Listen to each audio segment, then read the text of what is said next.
Welcome back to MrJayDM. Today's video, I've already made it, kinda, but I need to scrap it. I'll explain that in just a minute. But as you can see, we have a 1998 first generation Honda Odyssey. The owner of this vehicle bought it about a week ago, and it was having some misfires. They brought it to me. I diagnosed it. I decided that it needs a new distributor cap, new rotor, new spark plug wires, new spark plugs, and then the sway bar end links on the front need to be replaced. And that's basically it. The spark plugs that are in it were pretty old, and the distributor and all that looks original. The wires look original. So I just recommend that we start there, replace those things, and go from there. See if the misfire goes away. I mean, it drove fine. But then just a couple days ago, the owner was driving it home and the upper radiator hose popped. Now that's no big deal, pull over right away, and this is a roadside fix. We can fix this on the side of the road. But the owner continued to drive it home, and I have no idea how long they drove it with it overheating, but I do know that it was so hot that the spark plug wires melted in the tube.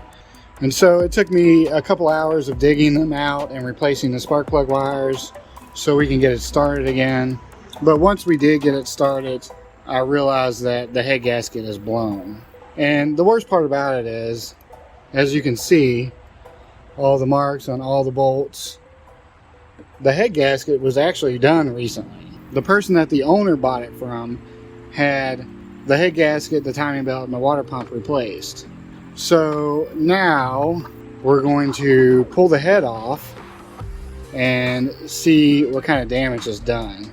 I know for sure that the head will need to be milled, but because it was so hot, I don't know if there was any other damage. I don't know if the cam is good. I don't know if the deck of the block is warped. So these are all just unknowns.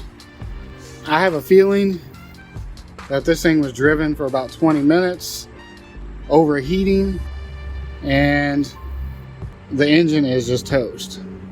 Yeah, sure, I could, pull the head, pull the engine block, have them both milled, but do I want to go through all that? It's a lot of labor.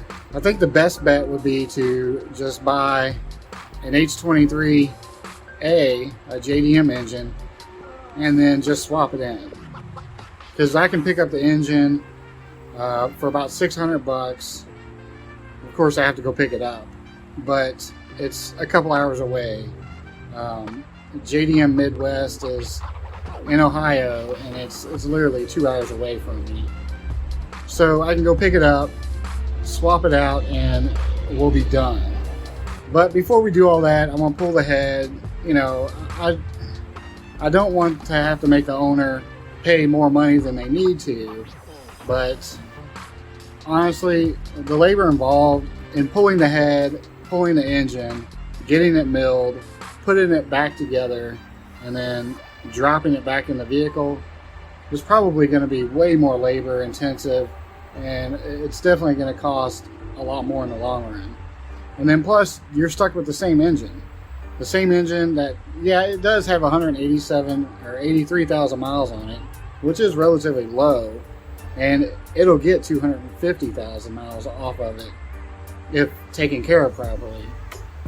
But I just feel like the owner is better off to just get a JDM engine with 50, 60,000 miles on it, and go from there. But I'm gonna pull the head just to see what it looks like, just so I can measure the tolerances, measure the deck of the block. I would bet that the block is pretty much done with. So I'm not going to record much of this just because I've done a head gasket on the Accord, and it's going to be almost exactly the same. Now, if I do end up getting a whole new engine, I will record all of that, but as far as taking the head off, I'm not going to make a detailed video on that. So with all that being said, let's get started. Alright, so this is the end of day one. I didn't get started till late, and I just ate dinner. I'm stuffed. I ate way more than I should have, so I'm done for the night. Plus, I'm getting ate up by mosquitoes. It had rained just recently, and there's mosquitoes everywhere. So we got the valve cover off, the distributor, power steering pump, alternator, and did I say we pulled the battery out? I don't remember. We got the tube, the air tube, but it's pretty simple. Every bolt is easy to come out just because this was just done recently. So, I mean, we got to disconnect some stuff up there and the wiring harness. I don't know if that bracket in the back of the engine is there. I hope not, because if it's not, then I can just pop this off, pull the belt off, unbolt the head bolts, and this thing will come straight out. So hopefully that bracket's not there. I don't see it. I don't know though. Hopefully it's not there. But there are some things I noticed, like you see down in there, that's not screwed in. So I have a feeling they didn't screw that bracket in, because I never do. I remove it and don't put it back. It's a pain in the ass. It's stupid. Yeah, I get it. It's to hold or support the weight of the intake manifold, but I've never put one back on. But anyway, we're going to end this portion of the video right here, and I will continue tomorrow, and it'll probably be the same video. Alright, so at this point we have everything disconnected. All we need to do is get the bracket from underneath to get this thing to pull forward, and then there's a bracket on the intake manifold that we need to disconnect. That way we can push it back. I opted to take the intake manifold off of the head. Normally I take it all off at once, but it might be easier, or I feel like it's easier to just push that back, push this forward, and then I can release the head.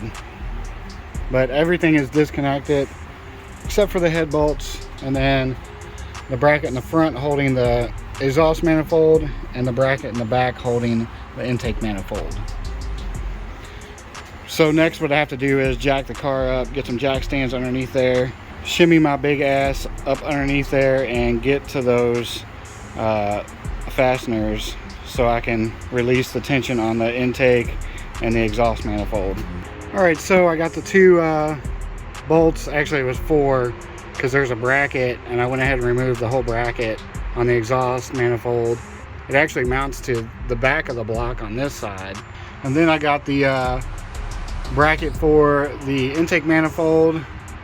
I just need to push that back a little bit further and remove the belt, and we should be golden. We can get that head out of here and then check the bottom, check the deck of the block. So we got the head off, and like I'd mentioned before, the head gasket was done just a few weeks ago, and the machine, or the company that did it, did a horrible job. I mean, I don't think they milled the head. It is horrible. I mean, they definitely didn't mill it, because I mean, look, it's just not even clean through here. I think they just took some sandpaper and roughed it up. Looks like they did the same over here.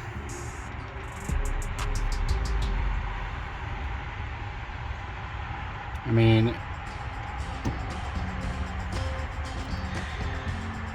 the company that did this is a fucking piece of shit, basically. Alright, so here's the head gasket. I mean, I don't know if that's any indication if if it blew out right there. I don't know. I don't see any burn marks. And here's the other side.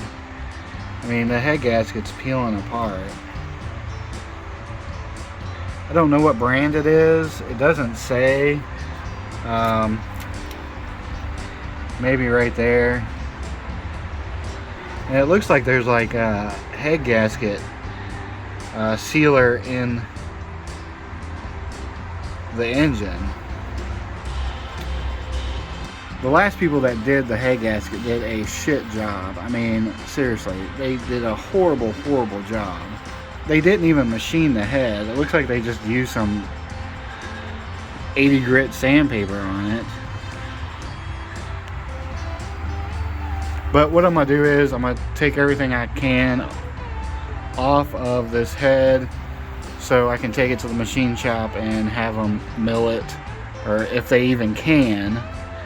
I don't know. I mean, it looks like they can, because right there is like the indicator.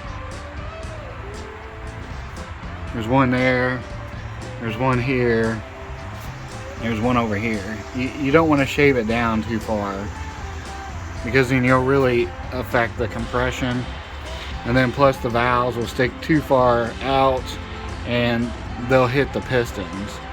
So I'm going to remove the sensors, the water neck, the cam, and this cover. I'm not going to remove the valve train because the machine shop will just loosen the bolts and pop everything up. That way the valves aren't sticking down. And then when I get it back, I'll just have to retighten all this down. The machine shop that I take it to is really good about not removing the whole thing, because it sucks when you have to do that. But then again, I've considered pulling all the valves, replacing the valve seals, and cleaning the valves as well. But they don't look that bad, honestly. I mean, they're not covered in thick amounts of carbon. Maybe that one is, but the rest of them are pretty smooth and clean. Alright, we got everything we needed to get off of the head. Like I said, they'll just loosen these and it will pop the rocker assembly up, and that way the valves won't be sticking out of the bottom. Tomorrow we will drop this off at the machine shop and see if they can take care of it for me. So I'm going to go ahead and end this video right here. I appreciate you watching. Please join the MrJayDM Facebook group. You can have all your questions answered there. It's much easier to carry on a conversation there than it is in the comments below. With all that being said, I appreciate you watching, and I will see you all in the next video.